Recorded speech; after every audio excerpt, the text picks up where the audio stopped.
ADC নির্বাচনের দিন মাতাবাড়ি কেন্দ্রীয় বিধায়ক অভিষেক দেবরায়ের গাড়ি ভাঙচুরের ঘটনাকে কেন্দ্র করে কাকড়াবড় থানায় উত্তেজনা ছড়িয়ে পড়ে।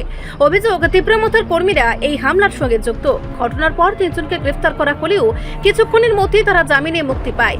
এই ঘটনায় ক্ষুব্ধ বিজেপি কর্মীরা থানার ওসিকে ভেতরে রেখে থানার দরজায় তালা ঝুলিয়ে দেন। তাদের দাবি, ঘটনার সুষ্ঠু তদন্ত হওয়া জরুরি এবং অভিযুক্তদের বিরুদ্ধে কঠোর ব্যবস্থা নিতে হবে।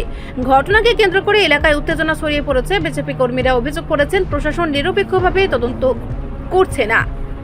তাদের বক্তব্য, শাসক দলের কর্মীদের আস্থা নেই মুখ্যমন্ত্রীর দপ্তরের উপর, তাই তারা সরাসরি থানার বিরুদ্ধে প্রতিবাদে নেমেছেন।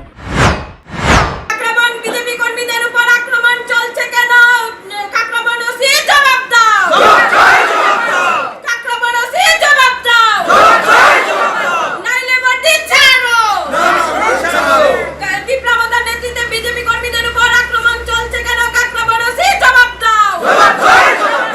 জবাব দাও, জবাব দাও। কাকরাবন ওসি জবাব দাও। বিভিন্ন অসামাজিক কাজের সাথে লিপ্ত কাকরাবন ওসি